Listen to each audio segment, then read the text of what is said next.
चलिए बच्चों देखिए क्वेश्चन नंबर 36 यहाँ पे है, मेंसुरेशन का क्वेश्चन है, सरफेस एरिया वॉल्यूम का। Mayank a student of class 7th loves watching and playing with bird different kind. One day he had an idea in his mind to make a bird bath and on his garden. His brother was studying in class 10th helped him to choose the material and shape the bird bath. They made it in the shape of a cylinder with hemispherical depression at one end. बेटा इन्होंने क्या किया, एक पूरा का पूरा cylinder ले लिया और उस पूरे पूरे सिलेंडर में एक हेमिस्फेरिकल डिप्रेशन यानी कि गड्ढा खोद दिया, ये इस तरीके से। और ये यहाँ पे कटोरा बन गया एक तरीके से बच्चों, तो ये बन गया आपका बर्ड बाथ। ओके, आपको क्या दिया गया बेटा कि जो रेडियस है इसकी वो 30 सेंटीमीटर है। तो सबसे पहला parameter r is equals to 30 centimetre, आप गिवन करके लिख लो r इक्वल्स टू 30 सेंटीमीटर। ठीक है, they made in the shape of cylinder with hemispherical depression at one end is shown in figure below. They opted for the height of the hollow cylinder is 1.45। बेटा खुद ही दे रखा है इसने, यहां से लेकर के यहां तक की इसकी जो हाइट है ये 1.45 है। Okay, it's radius is 30। The cost of material use is ₹40 per square metre. हाँ ये कॉस्ट है, cost equal to 40 rupees per metre square की बेटा कॉस्ट है। आपको बताना है number 1, find the curved surface area of the hemisphere. Number 1 पहला पार्ट आपको बताना है curved surface area of the hemisphere. Second, total surface area of the bird bath. And third, what is the cost for making the bird bath. बच्चों देखो कितना simple सवाल है, अब इसमें कुछ भी नहीं है। सबसे पहले what is the curved surface area of the hemisphere, all you no बेटा कर्ड सरफेस एरिया हेमिस्फीयर का होता है 2 पाई आर स्क्वायर। कितना होता है, 2 पाई आर स्क्वायर। तो फर्स्ट आंसर आएगा CSA of hemisphere equal to 2 pi are square. तो बेटा 2 की जगह 2, पाई की जगह 3.14 एंड आर मतलब 30 सेंटीमीटर। बट बेटा ये चीज मीटर में है, ये चीज सेंटीमीटर में है, तो रेडियस को सबसे पहले मीटर में बदलो। तो 30/100 कैंसिल हो गया, मतलब 0.3 कह लो या 3/10 कह लो, है ना मीटर, 3/10 मीटर। तो बेटा 3/10 का स्क्वायर, 3/10 का स्क्वायर 2 पाई आर स्क्वायर। चलो इसको सॉल्व कर दो। तो ये देखो बच्चों 2 पाई, ओके ये 30 का स्क्वायर लिख दिया भाई साहब। 30 कैसे लिख दिया आपने, गलत कर दिया आपने, सेंटीमीटर था उसको मीटर में बदलेंगे। खैर इन्होंने बाद में सही कर दिया होगा, अभी ये लिख रहे हैं ऐसा। चलो मैं सॉल्व करता हूँ। 2 इंटू 3.14, बेटा देखो 2 इंटू 3.14, 3 का स्क्वायर 9 और नीचे 10 का स्क्वायर 100। मैं सॉल्व करता हूँ, 2 इंटू 9 हो गया 18, तो 18 इंटू 3.14, कैलकुलेटर यूज करूंगा मैं, आप नहीं यूज करेंगे। 18 इंटू 3.14 कितना आ गया बेटा, 56.52 डिवाइड बाई 100, आंसर आया 0.5652। तो ये देखिए बिल्कुल सही 0.5652 यानी 2 डेसिमल तक 0.56 मीटर का square, that is correct. Second, what is the total surface area of the bird bath. Board पे देखिए बच्चों, मैं जब बता रहा हूं तब तक आप कॉपी में मत लिखो। पहला पार्ट तो हो गया, अब आपको कह रहा है total surface area of the bird bath. आपको बहुत कंफ्यूजन होता है टोटल सरफेस एरिया को लेकर के कि कैसे होगा, तो मैंने बताया कभी भी आपको टोटल सरफेस एरिया मांगे तो आप गिवन ज्योमेट्री को कलर के अंदर डाल दो। तो बेटा अगर आप कलर के अंदर डालोगे तो कलर कहाँ कहाँ पर आएगा बेटा, देखिए एक कलर यहाँ पर आएगा और दूसरा कलर बेटा पूरी इस आउटर पेरीफेरी पे आ जाएगा, ठीक है ना। और नीचे तो कुछ है नहीं, नीचे खुला हुआ है क्योंकि उन्होंने ऐसा कुछ बोला नहीं, मतलब नीचे खुला हुआ है। तो आपका कलर जो है केवल इन जगहों पे आएगा। तो आपको देखिए टोटल एरिया निकालना है। So total area of the bird bath equals to, यहाँ पे लिखूंगा मैं second point, total area of bird bath equals to, देखिए क्या है, कलर आएगा इसमें आएगा। So this is equal to area of surface area, curved surface area of hemisphere plus curved surface area of cylinder. ठीक है, तो curved surface area of hemisphere all you know this is equal to 2 pi are square. And curve surface area of cylinder that is equal to 2 pi r h. बेटा formula आपको बनने चाहिए और बनते भी होंगे, 9th क्लास में आपने पढ़ा है ये सारा का सारा, बस 10th क्लास में इसका एप्लीकेशन है। तो 2 पाई आर स्क्वायर, बेटा आप चाहो तो यहाँ से 2 पाई आर कॉमन ले लो, तो ब्रैकेट में क्या बचेगा आर प्लस एच। तो 2 पाई की जगह 3.14, रेडियस की जगह 3/10 मैंने निकाल दी अभी, फिर यहाँ रेडियस की जगह 3/10 and height of the cylinder is 1.45, 1.45। देखिए सब कुछ यही है। हाँ देखो 2 पाई आर ब्रैकेट में आर प्लस एच, सॉल्व कर लो बेटा, आंसर आ जाएगा 3.3 मीटर स्क्वायर, 3.3 मीटर स्क्वायर। मतलब इससे सरल क्या सवाल दिया आपको, अब आप क्या चाहते हो। 3.3 metre square is the area, है ना। अब बहुत बच्चों ने सेंटीमीटर को मीटर में नहीं बदला होगा, तो गलती हुई होगी पक्के से। अगला है कि बताइए टोटल कॉस्ट क्या होगी। अरे इतना सिंपल भाई, 1 मीटर स्क्वायर की कॉस्ट 40 रुपए है, तो 1 मीटर स्क्वायर, थर्ड पार्ट शुरू कर रहा हूँ, 1 मीटर स्क्वायर का कॉस्ट कितने रुपए है, 40 रुपए। तो आपके पास टोटल एरिया कितना आया 3.3, सो 3.3 मीटर स्क्वायर का कॉस्ट होगा 3.3 मल्टीप्लाइड बाई 40। ओके तो 132 रुपए, yes this is your answer, answer equal to 132 rupees. ये हो गया। अब इसका और वाला पार्ट देखते हैं। Mayank and his brother thought increasing the radius of hemisphere to 35 centimetre with same material, okay, so the birds get more space, then what is the height of new cylinder? Okay, कह रहा है कि मयंक ने सोचा है, Mayank and his brother thought increasing the radius of the hemisphere by 35 centimetre, ठीक है ना। उन्होंने सोचा है कि इसकी रेडियस जो 30 थी, इसको बढ़ा करके कटोरे को थोड़ा सा और चौड़ा कर दिया जाए और इसकी रेडियस को 35 कर दी जाए। ठीक है भाई साहब, क्या पूछना चाह रहे हो। 35 centimetre with the same material, so birds got more space। अच्छा, मटेरियल सेम है मतलब एरिया सेम है, मटेरियल सेम है मतलब एरिया सेम है, with the same material, so bird got more space, then what is the new height? बताइए वेदांत क्या कहना चाह रहे हैं आप इस बारे में। हाँ हाँ, देखिए इतना लंबी अप्रोच से अच्छा आपको क्या कह रहा है भाई साहब, अब आपको यही चीज बनानी है बट रेडियस ज्यादा बनानी है, but all total surface area definitely height थोड़ी सी कम हो जाएगी, इसको एच डैश मान लो, क्योंकि आपने इस बार ये चौड़ाई यहाँ बढ़ा दी है, कटोरा आपने इस तरफ बड़ा कर दिया है, तो आपकी ये जो मटेरियल सेम है मतलब उतना ही आपने मटेरियल लिया है, तो ये जो आपका सिलेंडर था ये छोटा पड़ जाएगा, बट टोटल सरफेस एरिया पहले के बराबर ही आया है। कितना आया है टोटल सरफेस एरिया, जो पहले था 3.3, 3.3, so total surface area equal to 3.3 meter square।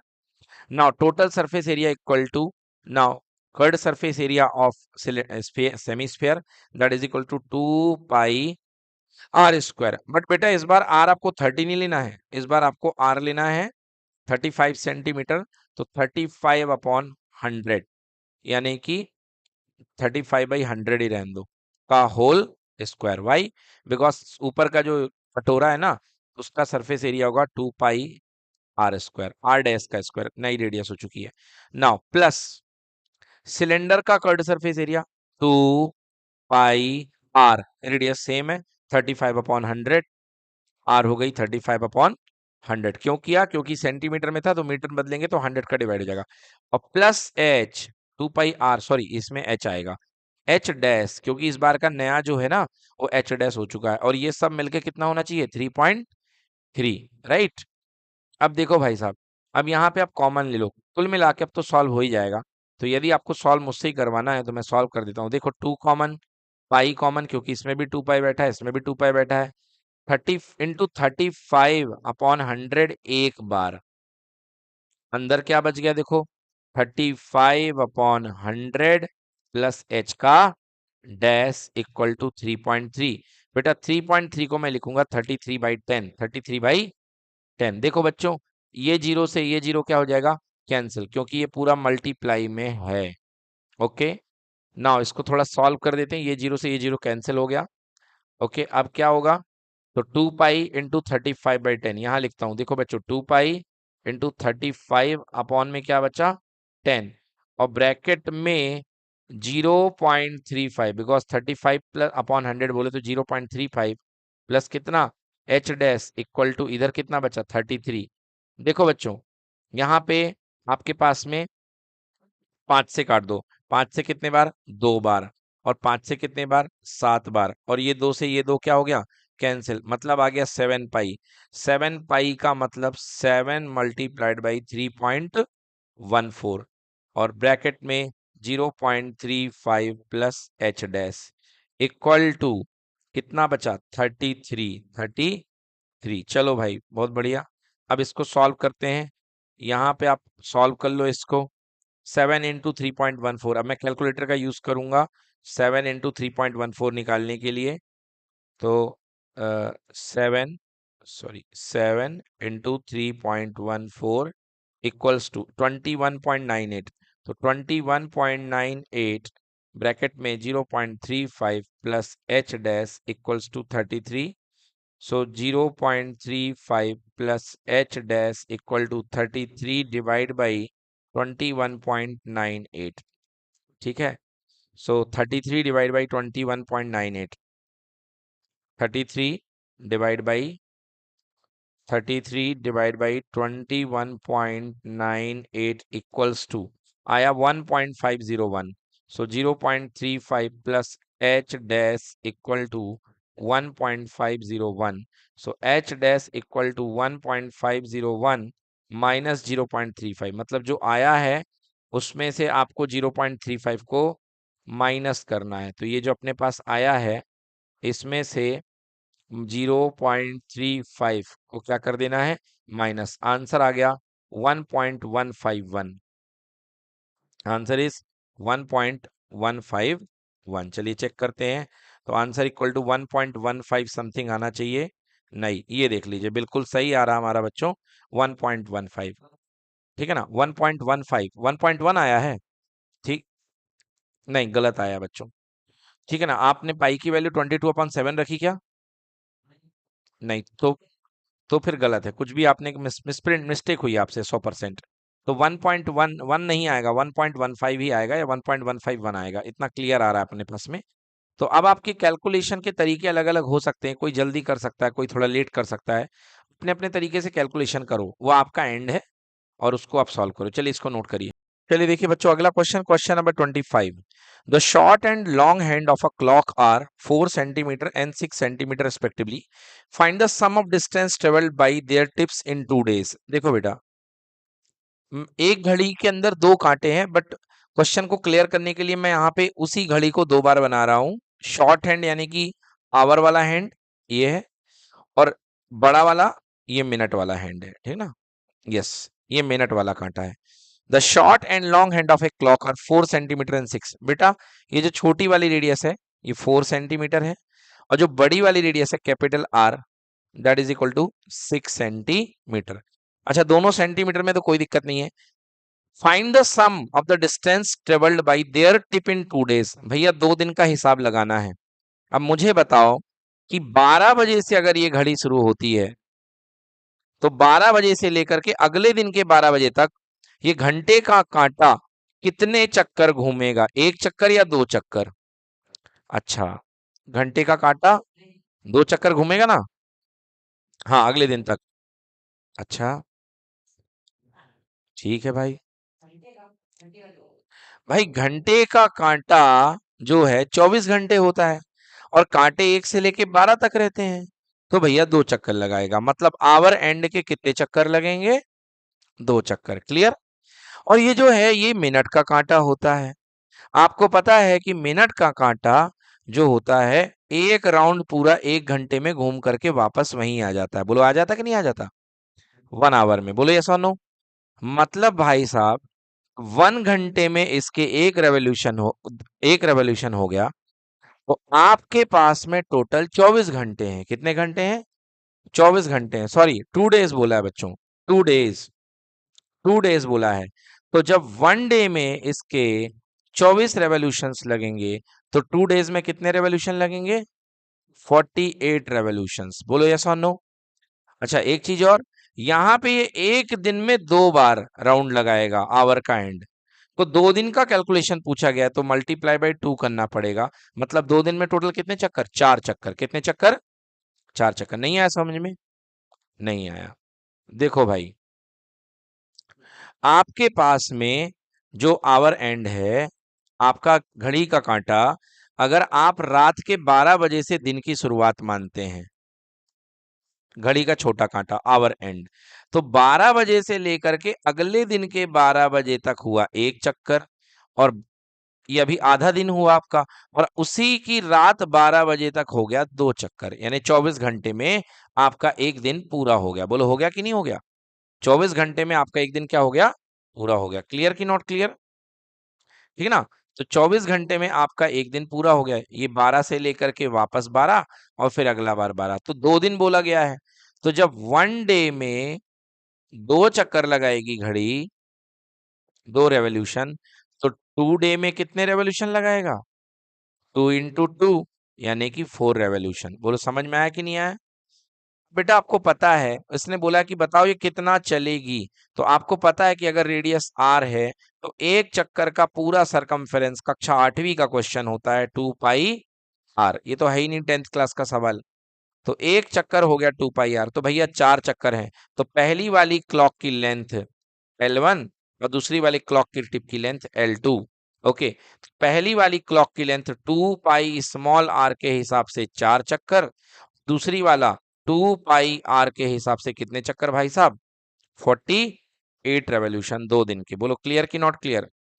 हाँ, और यहाँ पर 2π कैपिटल आर आएगा। चलिए सॉल्व करते हैं बेटा यहाँ पे। तो 2π small R into 4 and 2π capital R into 48। तो 2π मैंने यहाँ पे कॉमन ले लिया, तो 4 small R plus 48 capital R बच गया। अब बच्चों मैं वैल्यू रख देता हूँ, देखो 2 की जगह 2, पाई की जगह 22/7, 4 small R, 4 into small R मतलब, स्मॉल आर का मतलब कितने सेंटीमीटर? 4 सेंटीमीटर, क्योंकि पहली वाली जो घड़ी दी है उसका रेडियस 4 है, प्लस 48 इंटू कैपिटल आर कितने सेंटीमीटर? 6 सेंटीमीटर। चलो सॉल्व करते हैं बच्चों। 2 × 22 यानी 44/7, इधर पे 4 × 4 16, और plus 48 × 6 48 into 6, 6 8 = 48, okay, and 6 4 = 24 plus 4 28, 288 plus 16 44/7 into 288 plus 16, 8 plus 6 14, and 8 plus 1 9 plus 1 10 and 1 3. Okay, so 44 into 304/7। चलिए सॉल्व करते हैं। 44 multiply by 304 equals to, and divide by 7, answer 1910। Yes, correct answer. Answer equals to 1910, sorry 1910, ये centimetre में आएगा। 0.1910.85 centimetre is the total length. समझ में आया? तो बच्चों केवल आपको इसमें घड़ी वाला दिमाग लगाना था। क्लास 5th में जो बच्चों को पढ़ाया जाता है कि बेटा एक दिन में कितने घंटे होते हैं? 24 घंटे। समझ गए? तो एक घंटे में मिनट का कांटा कितने बार रोटेट करेगा? एक बार, है ना, 1 आवर में। तो 24 में कितने बार रोटेट करेगा? 24 बार। तो 2 दिन में कितने बार रोटेट करेगा? 48 बार, है ना। और हर बार का रेडियस सरकमफेरेंस कितना होगा? 2πr। तो 48 का कितना होगा? 48 इंटू 2πr। समझ में आ गया? और आवर का कांटा एक दिन में, है ना, कितने बार रोटेट करता है? 2 बार। क्लियर हुआ कि नहीं हुआ? क्योंकि घड़ी हमारी 1 से 12 तक होती है, 1 से 24 नहीं होती। ट्रेन वाली 1 से 24 होती है, बट वो रोटेट वाली तो नहीं होती है, डिजिटल क्लॉक होती है। तो वैसे 1 से 12 तक में कितने बार रोटेट करेगा? 2 बार। कितने बार? 2 बार। क्लियर कि नॉट क्लियर? चलिए बच्चों, इसमें ये कहा जा रहा है, नेक्स्ट क्वेश्चन देखो यार, और वाला आप लोग ट्राई करो, आपसे जरूर बन जाएगा, इसमें कुछ भी नहीं है बताने जैसा। एक कार हैज 2 वाइपर्स। भाई साहब 2 वाइपर हैं, मगर हम तो पहले एक वाइपर की ही बात करेंगे। तो ये देखिए, ये वाइपर है, तो ये वाइपर क्या बन जाएगा? रेडियस बन जाएगा। क्या बन जाएगा? रेडियस। अब ये वाइपर यहां से यहां घूमेगा खटाक इस तरीके से, पूरा तो नहीं घूमता, आपको पता है वाइपर, है ना। Car has 2 wipers which do not overlap. आपको पता है दोनों वाइपर एक दूसरे से नहीं टकराएंगे। A viper has a length of 21 centimeter. Sweeping through an angle 120 degree. लीजिए भाई साहब, यहां पर दिया गया है वाइपर की एक ब्लेड की जो लेंथ है वो 21 सेंटीमीटर है, ठीक है, हमें चाहिए थी। और भैया ये जो वाइपर है 120 डिग्री के एंगल से स्वीप कर रहा है, ठीक है ना, मतलब पूरा 180 तक जाता ही नहीं है। आपके भी कार में वाइपर्स लगे होंगे तो थोड़ी दूर तक जाते हैं, जैसे ये मान लो वाइपर यहां से उठेगा और यहां तक जाएगा, डायग्राम में देखो ऐसे लेटा रहता है और यहां तक जाता है मैक्सिमम। यस, ये सा। तो ये जो एंगल है कितने डिग्री दे रखा क्वेश्चन ने कि भैया ये एंगल 120 डिग्री है। आपको बताना है total area cleaned by each sweep of the blade. कह रहा बताओ टोटल एरिया कितना होगा। तो भैया पहले हम इस वाले एरिया को निकाल लें, फिर 2 से मल्टीप्लाई कर देंगे, क्योंकि एक इनके जुड़वा भाई साहब यहाँ पे भी वाइप कर रहे हैं, है ना, इधर भी वो वाइपर चलाएंगे अपना, तो इसलिए हम एक का निकाल लेंगे दूसरा निकाल लेंगे। तो है क्या क्वेश्चन में भाई, कुछ भी नहीं है क्वेश्चन में। क्वेश्चन में आपको निकालना है इसका एरिया, और ये क्या बन रहा है बेटा, ये सेक्टर बन रहा है। क्या बन रहा है, ये सेक्टर, ठीक है ना। तो कुछ इस तरीके से ये जो है ये हाफ सेमी सर्किल है। मान लो ये वाइपर यहां से उठा, ये इसकी रेडियस है, और समहाउ यहां तक गया, और ये 120 डिग्री का एंगल यहाँ पे बन रहा है। आपको कह रहा बताइए कितना एरिया इसने वाइप किया है। सो सिंपल बेटा, सेक्टर का फॉर्मूला होता है pi are square into theta upon कितना 360। तो यहाँ पे एंगल बन रहा है 120 डिग्री। सो पाई मतलब 22/7। रेडियस कितनी दी गई है 21 ना, 21 सेंटीमीटर। सो 2 बार है तो भाई 21 into 21, okay, into theta by 360। Theta कितना है भैया 120/360, ये हो गया।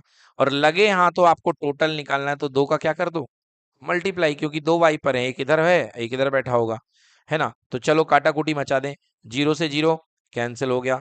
फिर क्या करेंगे भाई, 2 से काट दो, 2 से 6 बार 12, और 2 से 18 बार 36, 36, 2 3 जा 6, 2 9 जा 18, 3 1 जा 3, 3 3 जा 9, 3 7 3 जा 21, 3 से 3 कैंसिल, 2 इंटू 22 इंटू 21, 2 इंटू 22 हुआ 44 इंटू 21। चलिए आंसर निकालते हैं, 44 into 21, let's see, 44 multiplied by 21 equals to 924। चलिए देखते हैं, yes exactly your answer is equals to 924। देखिए क्योंकि मैंने पहले ही दो का मल्टीप्लाई कर दिया था, बिकॉज दो वाइपर हैं, okay. So answer 924 centimetre square. Done. Next question discuss करते हैं, question number 30। If A and B are the zeros of the polynomial 2x square minus 5x plus 7। तो बेटा ये अपने पास में पॉलिनोमियल दिया हुआ है, तो लिख लेते हैं भैया सबसे पहले अपन polynomial P X equals to 2x square minus 5x plus कितना 7। अभी तक रूट अल्फा बीटा होते थे, मगर इन लोगों ने जानबूझ के हमें कंफ्यूज करने के लिए ए बी दे दिए। कोई नहीं, अल्फा की जगह ए खेलेगा और बीटा की जगह बी खेलेगा, okay. Now alpha plus beta की जगह A plus B equal to sum of the zeros equal to minus B upon A. तो माइनस और माइनस का 5/2 कितना आ गया +5/2। And alpha into beta it means A into B equal to C upon A, कितना आ गया बेटा 7/2। यहां तक तो बात क्लियर है।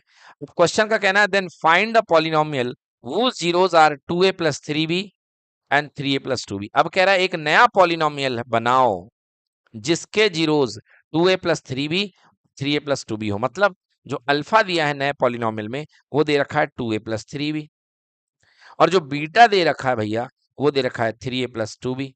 हमको पता है कि हमें दो ही चीज की जरूरत पड़ेगी, एक अल्फा प्लस बीटा और एक अल्फा इंटू बीटा नए वाले पॉलिनोमियल में। तो alpha plus beta equal to कितना आ जाएगा बेटा, यहीं पर जोड़ दो, देखो 3 और 2 5a, और 3 और 2 5b, okay. So alpha plus beta equal to 5a plus 5b। मैंने 5 कॉमन लिया, ब्रैकेट में बच गया a प्लस बी, और a प्लस बी की वैल्यू 5/2 है, हमने पिछले जन्म में निकाल रखी है। So alpha plus beta equals to 5 into 5/2, बोले तो 25/2। ये आ गई अल्फा प्लस बीटा की value. Now alpha into beta भी चाहिए है, वो भी सॉल्व करना पड़ेगा, ठीक है ना। सो अल्फा इंटू बीटा, थोड़ी यहाँ जगह कम है तो यहाँ सॉल्व करता हूँ। अल्फा इंटू बीटा, भैया अल्फा है 2a प्लस 3b और बीटा है 3a प्लस 2b। आ जाओ सॉल्व करें। मल्टीप्लाई करते हैं, 2a into 3a 6a², 2a into 2b 4ab, 3a into 3b 9ab, 3b into 2b 6b²। बोलो क्लियर कि नॉट क्लियर? बेटा यहां से 6 कॉमन ले लो, ये बच गया a² प्लस b² प्लस 4 और 9 कितने ab? 13ab। बोलो क्लियर कि नॉट क्लियर? ये बन गया हमारे पास में 13ab, ठीक है ना। और अब हमको इसको भी सॉल्व करके कांस्टेंट नंबर में लेके आना है। कैसे लाएंगे? देखो बेटा, 6 तो ठीक है, क्या मैं a² प्लस b² को a प्लस बी का होल स्क्वायर माइनस का 2ab लिख सकता हूं? बिल्कुल लिख सकता हूं, है ना। क्यों भाई वेदांत, लिख सकते कि नहीं लिख सकते? नहीं लिख सकते? हाँ, तो a प्लस बी का स्क्वायर माइनस 2ab और प्लस का 13ab, ये कोई दिक्कत नहीं है। चलो सर ऐसा क्यों किया? क्योंकि जो चीजें हमारे पास में है उसको रखेंगे। तो a प्लस बी की वैल्यू है 5/2, तो ये बन गया 5/2 का whole square minus 2 A B कितना दिया है? 7/2, ये 7/2 ब्रैकेट क्लोज और प्लस का 13 इंटू 7/2। चलो सॉल्व करते हैं। तो यहाँ है 6, इधर पे आएगा 2 से 2 कैंसिल हो गया, 5 का स्क्वायर 25/4, 25/4 माइनस का कितना? 7, और भैया यहाँ पे 13 गुणे 7, 13 इंटू 7, 13 7 जा। बोलो भाई वेदांत, बोलो बेटा टेबल एक्सपर्ट, 13 7 जा, 13 7 जा, 13 7 जा 91। आखिरकार आंसर आ चुका है 91/2। चलिए सॉल्व करते हैं। देखिए 6 जिंदाबाद, कोई दिक्कत नहीं है। 25, 4 गुणे 7 माइनस का 28 होल डिवाइड बाई 4 और प्लस 91/2। तो भैया काट दो इसको, 2 3 जा 6, 2 2 जा 4, ओके। तो 3 multiply by 25 minus 28 minus 3 upon 2 plus 91/2 minus 9/2 plus 91/2, 91 में से 9 गया कितना हुआ? 82 अपॉन में 2। क्लियर? बिकॉज ये दोनों का सेम आएगा LCM minus. Now here it is equal to 41। ये आ गया अल्फा इंटू बीटा, ये चीज, ये जो हम कर रहे थे इधर पे, अल्फा इंटू बीटा कितना आ गया? 41। मतलब अब जो नए जीरोस हैं वो हमारे ये हैं, है ना।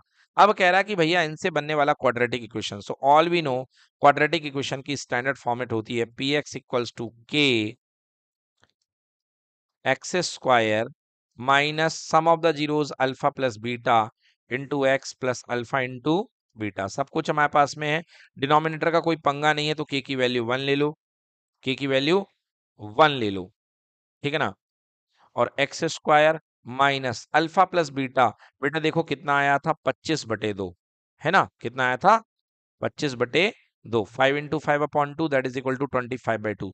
सो यहाँ पे आ गया 25/2। ओके, डिनोमिनेटर का पंगा आ गया तो के को जिंदा रखो अभी, into X plus alpha beta, alpha beta कितना आया? 41। बेटा एलसीएम ले लो, 2 आ जाएगा यहाँ पे, तो के और इधर पे आ गया 2x² माइनस 25x प्लस 41 का डबल कितना? 82 होल डिवाइड बाई 2 लिखना पड़ेगा, taking k equals to 2।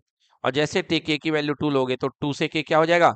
Cancel हो जाएगा। Final answer 2x² minus 25x plus 82, 2x² minus 25x plus 82। Well done Vedant, बिल्कुल सही जवाब है आपका, नोट करिए।